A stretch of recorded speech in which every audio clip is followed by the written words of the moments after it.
Things Thursday. What happened to what works Wednesday? Well, I had a whole lot of what's barely working Wednesday. So we're going to instead do a Three Things Thursday, just three little topics here real quick for you. Hopefully some of these will help you out just a little bit. So, sorry, I needed some Parks and Rec, and especially Leslie, to just fire me up and get me through all this. Okay, so I'm still doing attendance using the Pear Deck attendance since we have like 15 different choices for attendance, and I'm getting older and it's a little bit hard for me to remember all the different choices and everything that's going on. So I like just having a record, and then I go back and I try and find out if the students are really here or what's going on before I mark the attendance. So I still use the Pear Deck attendance. Now I have three choices: remote, in class, or at home, but they're supposed to be at school. And I have the students just drag them using, they have three different choices for a colored hyphen. Remember, every single student only has three things. So no one student can mark for another student. They only have three. And each one's a different color. So they just drag the right one over their name.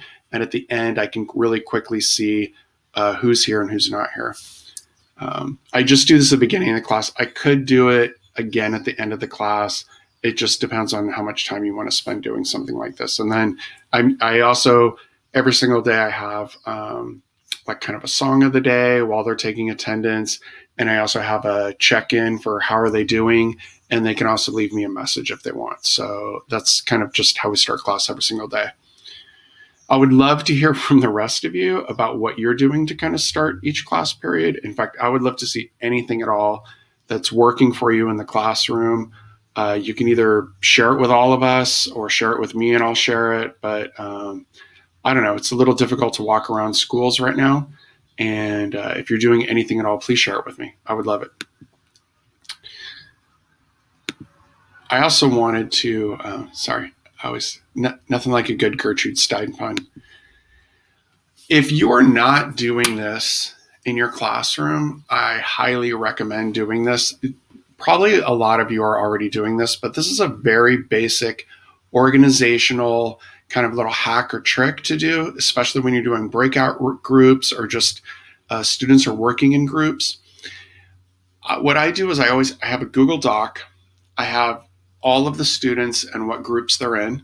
And that way, when we do the breakout rooms, the students know how to rename themselves. That I have my students rename themselves according to the group number.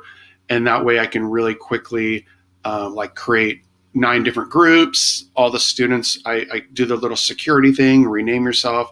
The students in group 7 are all renamed to 7 and their name. And that way, when I go to assign groups, I can real quickly assign them. But I also then have each one student, well, usually whoever name is first, take whatever they're working on, whether it's a Google Doc or a Google slide, and come back here and link it up here and make sure it's viewable by me or by anyone. And what I really love about this is I do still jump in the breakout rooms, especially for certain groups. I like them to know that I'm going to be in there and be in there randomly at different times. But this lets me know how each group are doing, because when I hover it over, I get like a really quick little glance at what they're working on and what stage they're at. And if I want a deeper glance, I just click the little preview. There's a little preview button. You just click the preview, and you can also pop it out in a new tab if you want. And I can see like, oh man, this group is totally on task. They're getting all their stuff done. This is really great. You know, maybe there's like one thing I want to make a comment about, and I can jump into their breakout room and kind of just leave them a little bit of feedback. Like this group right here, I was like, hey, this looks really great, but I don't know about the sniper rifle here. When I take that sniper rifle out, it just doesn't visually fit with everything, and we don't really need it in there. And so I was able to really quickly go in there and leave some feedback. And then there was another group who they were just on the fact gathering stage. And this way I was able, even without having to jump in, because I've got 9 different groups. So I don't even have to jump into group 8. I can see right now group 8, they're a little behind all the other groups. They're still doing a lot of fact finding. Now, that might be because they're going to have the most facts or they've done the most research. It doesn't mean that they're like slacking off, but it lets me know how much time I still need to give everybody in the breakout room. So if you're not doing this, I really recommend it. It's really nice. The students are, putting this in here, and I just have to hit I just click on it and it gives me a tiny little thumbnail. And then if I click preview, I can see a bigger image without having to even open it up in a new tab. So really quickly, I can just go boom, boom, boom, boom. And then I've had a lot of people emailing me and asking me about how to go through getting a new supplemental book, which I think is great, incorporated into your classroom. For whatever reason, the district, the way they've set it up and the school board policies, I cannot just get in there and copy and paste it into an email to all of you. And I don't know why, but it's part of this like iframe, and I can't just copy the text and put it into a Google Doc, which is pretty wacky, but whatever. But I want to show you where you can find it. And then I just took a screenshot. Here, let me show you. Okay, so the way to find it is to go to our site and go to where it says board, and then you go to board policies and regulations. And then you're going to go to, there's a choice called instruction, go to instruction, and then click on this equipment, books, and materials. And when you click on this equipment, books, and materials, there will be what looks like a PDF, but it's not really a PDF because you can't save it as a PDF and open it and bring it into Google Docs or whatever. So anyway, but you just go there, and then here's what you'll see. So local school staff determines the need for material. Then you basically go to your admin and your department chair, and you say, hey, can you take a look at this? I would really recommend that it's something that's on the California list of approved textbooks. That would really help the kind of adoption process. If your DC or your admin team thinks it might be potentially controversial, then the text will be submitted to the superintendent's cabinet for approval. And if for any reason it's disapproved, then you have the right to appeal the decision to the district if the disapproval is for reasons other than budgetary constraints. And then there's in case of appeal, the district establishes a supplemental review committee. So just these steps right here, you can make a screenshot of this. Here, I'll move the image just a little bit for you if you got to make a screenshot. But this is it right here. Okay, we're not doing the textbook adoption because we're not talking about textbook. We're talking about a novel that you might want to use in your classroom. Okay, and then going along with that whole textbook kind of adoption, I want to just point out real quick here, it would be really, really, really great. What ends up happening is all of a sudden we find out we have some money, and then we're all scrambling to put together book lists and, are these good books? Are they books that will represent our community? Like choosing a book can take a really long time. At Fountain Valley, I remember for the juniors, we came up with like 30 different books. Everybody took, take these book, read it, find out more about it, come back. It was like a semester long to whittle the 30 books down to like, 3 or 4 that we kind of wanted to go after. If every single grade level could have a list of books that if they had the money, they would love to buy them, and what's the title, what version of the book, how much does it cost, how many do you want? If you could make those lists and have them available to your DC, to your admin team, to me, then all of a sudden, if funding becomes available, boom, we already know what books we're going to try and get, and we can go out there and get them.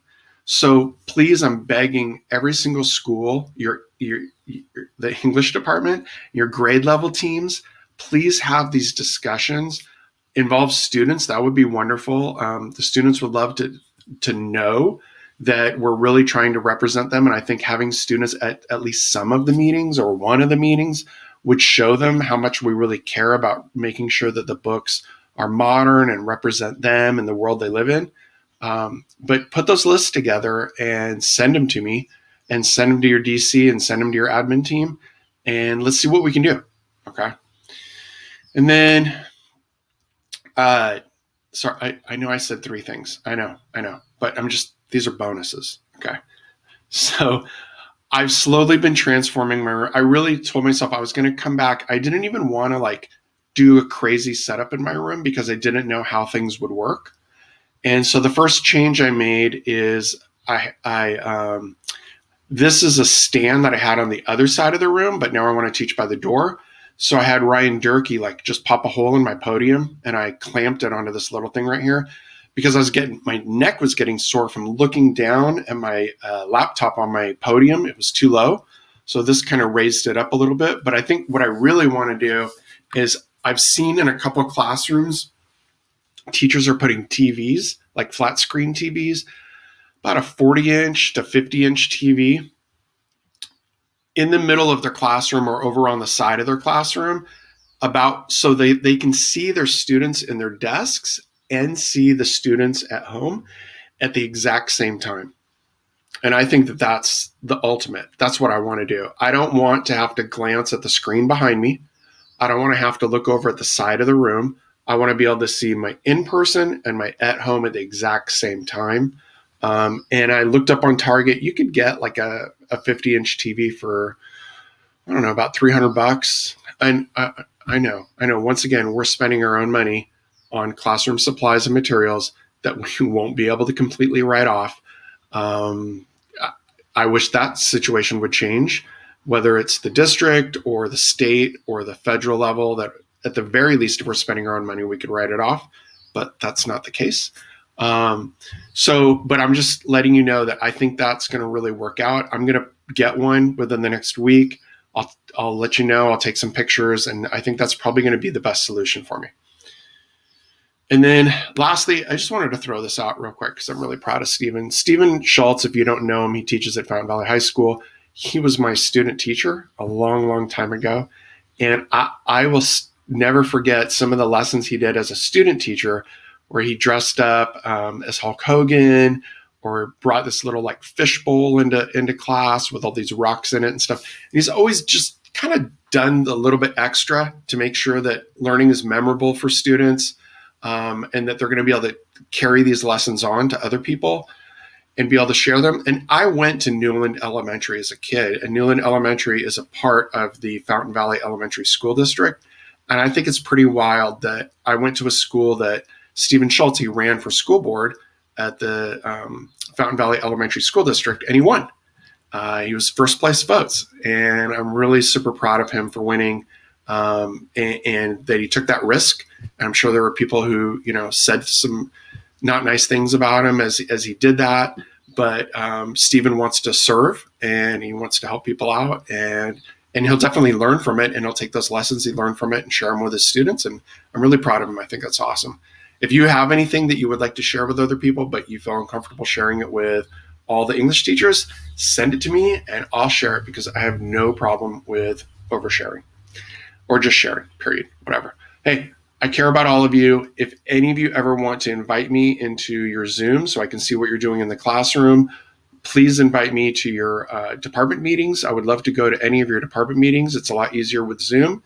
And I don't know. I miss all of you. I care about you. Stay safe and take care. And I hope you have a wonderful Thanksgiving break. All right. Thank you. Bye.